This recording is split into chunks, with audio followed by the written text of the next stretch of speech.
guy. Hey, how you doing, man? I'm good. How are you? Good. Obviously, coming off game where you got a chance to set new career highs in both catches and receiving yards. Obviously, came down with the first touchdown for Maryland. So, how much of a confidence booster did you feel like that was for you for the rest of the season?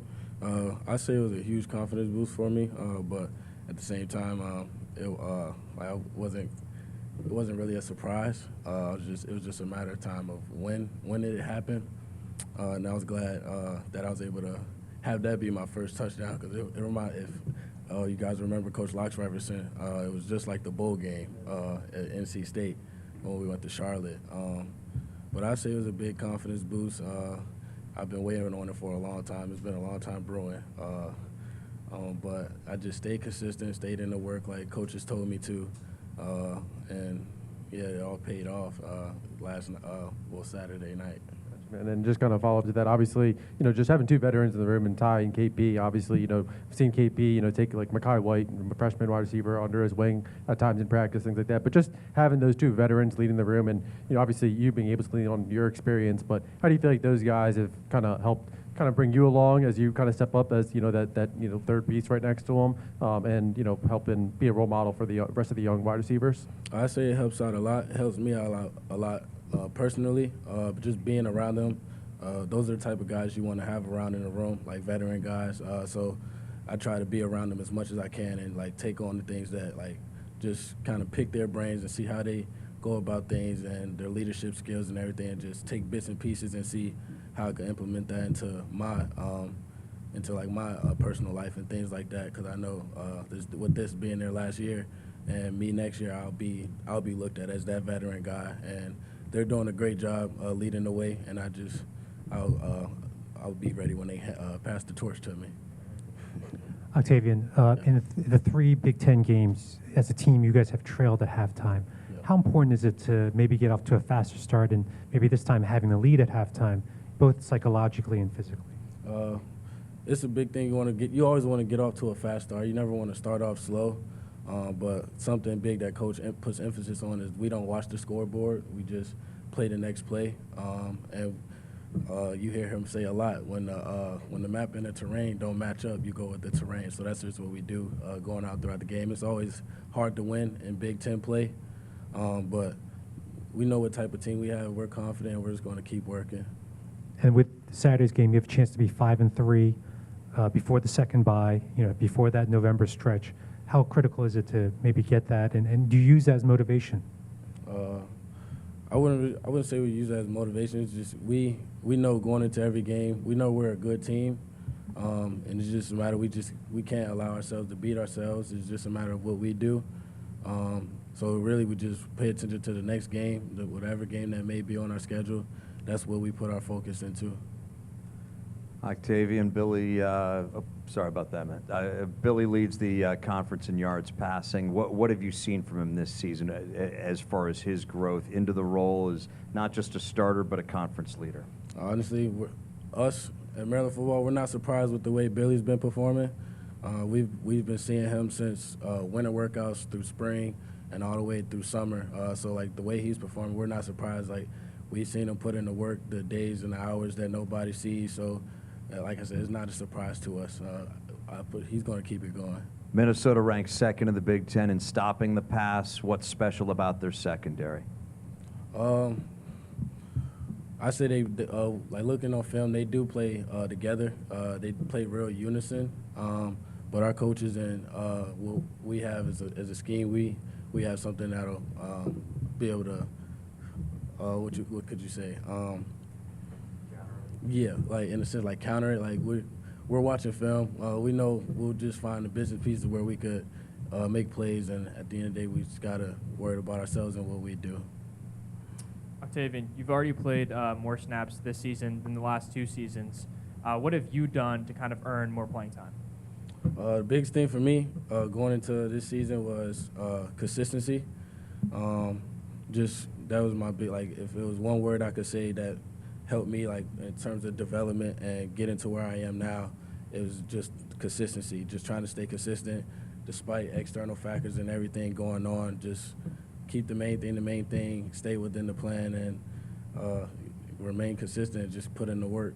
Right. And Loxley also mentioned you changing bad habits to good habits. What are those habits, and just what have you done off the field? I say those habits, being completely honest with you guys, is just like I said, external factors, like in terms of like family, things like that. I had to learn how to compartmentalize and balance those things in order to allow me to perform the way that I've been performing on the field, and that was a big thing for me going into the season, and I'm glad I was able to do that. People around me helped me a lot here at Maryland football.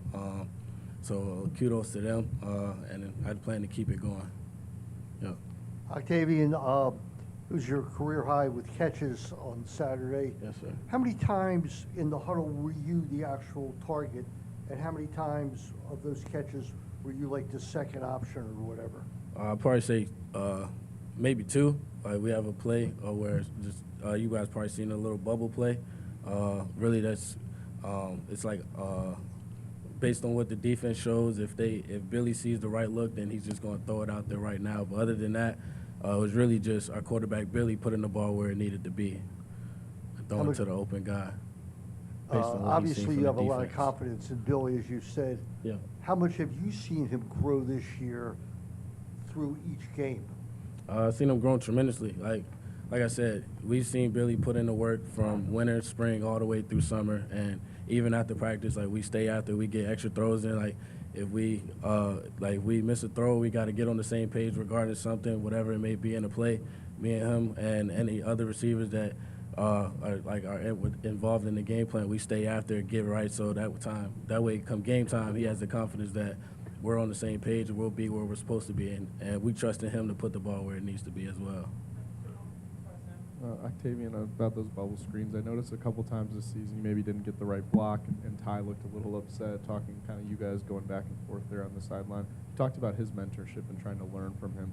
How much has he taught you about kind of being an on-field vocal leader? Because he talked about taking that role. Have you kind of seen him shift in his approach to being a leader? So are you asking if I You've seen Ty kind of grow and change to become more of a more vocal? leader? Yeah. Yes, definitely. Starting from the winter, kind of like I was talking to you, like when they end up passing me the torch, I'll be ready. I've been around them as much as I can, continue to be, and I just take on the things that they instill within themselves and try to implement into my structure and how I take on leadership and things like that. Vocal leadership is a big thing. Being a veteran guy, he's someone that he was making plays last year as well, him and KP. So going into the season, people already are looking at him at this type of way, if that makes sense. Yeah. So it's a respect thing that comes into it, and him being vocal and taking on like that next step. Everybody, it's kind of like when things are going back, like you look at, the forefront of the team, and he's taking on that, and he's been doing it well. Octavian, at what point did Coach Loxley tell the players on offense that the game against USC you were going to be going for it on fourth down? And what kind of message did you take from that attitude, going for it on fourth down? This was the game we were going to do that. Was it during the game, before the game plan, part of the plan? How did you take that? The way I took that, going for it on fourth down, like those gutsy calls, I guess you could say. We like going into it. Our goal in every game is to make the other team quit, and those gutsy calls that he made, and we were able to complete those. It gave us the confidence, like, no, we're not here to keep the game close. We're here to win the game. Like the fourth down on in the red zone or near the goal line, where people were probably questioning why didn't we kick the field goal? Because we didn't want the game to be. We want to win the game. We don't want the game to be close at all. So, but we with him. You know what I mean? We're with Coach. We trust him and everything that he do, and we're as his players we're going to go out there and do whatever we can to accomplish the goal.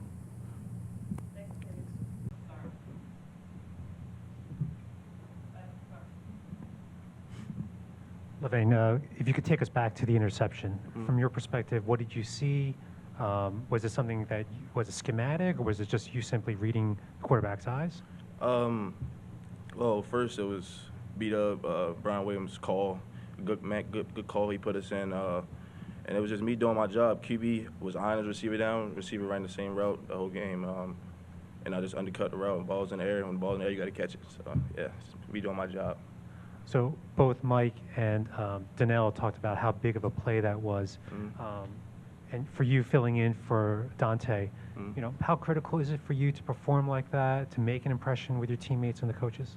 It's all with preparation. I've been preparing with my team all week, all year, and it's just next man up. When a guy goes down, you got to step up and do the job. With Dante being out the last 2 games, how much more responsibility do you take on and off the field? Well, just like Mike Loxley beat up, I got to be more vocal with my team in the secondary. So with him down, I just got to be the more vocal guy, more of a leader, and step up. Hey, Lavain. Obviously, I know you got a chance to you got a chance to really build off that last the bowl game last year, and Loxley kind of talked about you obviously with Glenn and Dante coming in to kind of lead that safety room. You were kind of always tabbed as that third guy to kind of fill in the rotation. Did you feel like from that bowl game last year going into this season, like you kind of felt like there was maybe a click in confidence or a click in just kind of understanding what your role, what your fit is within this defense? Well, from that bowl game, it was more of an understanding of where I was going to be at this year. I knew I was going to be the third man still because Trader and Glenn, they're amazing, great guys. And, I knew I had to be ready at any time because it's safeties, everyone gets banged up and physical game, and I just knew I had to be ready. So yeah. Cool. And kind of a follow up to that, obviously before you got a chance to come over here from Spalding, and I know from way back when, but from when you were at Spalding, a lot of the Spalding, especially the defensive guys, they've always pointed to Spalding running Maryland's defense as the reason why that kind of helps that transition process to Maryland. And kind of looking back on that, do you feel like maybe that does kind of help, just kind of that familiarity that kind of helped just kind of ease the learning curve a little bit? Yeah, so Spalding Spalding is a very good school to be at overall. Defense-wise, very, very complex, just like here. So the little things we did at Spalding, it transferred here, and it really prepared me. Spalding prepared me for this type of thing. So yeah. Lavain, the defense as a whole limited USC to only 7 points in the second half. How important is it to sort of build on that and then continue that momentum heading into Saturday against Minnesota? Preparation. It was that week. It was we put a lot of effort in that week, running to the ball, being physical, and I feel like if we do that week after week, it will show up, and you'll see on Saturdays. And then with the game against Minnesota, you have a chance to be 5-3 heading into the bye before you get into that stretch in November. Is that motivation for you guys? I wouldn't really call it motivation, but it's another game, and we got to prepare and win another game after another game and just do it over and over again. Did you talk to any of those Spalding teammates on Saturday? I know a lot of the recruits were here in the league, obviously the main one. Yeah. What was the message kind of to them, and have you gotten a chance to talk to them since Saturday? I haven't really got a chance to talk to them. Everybody swarmed the field. So, but I seen them on the field. They were happy.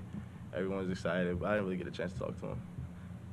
Their quarterback, Max Brosmer, transferred from University of New Hampshire. What have you seen on tape from him? What kind of things does he do compared to some of the other quarterbacks you guys have faced?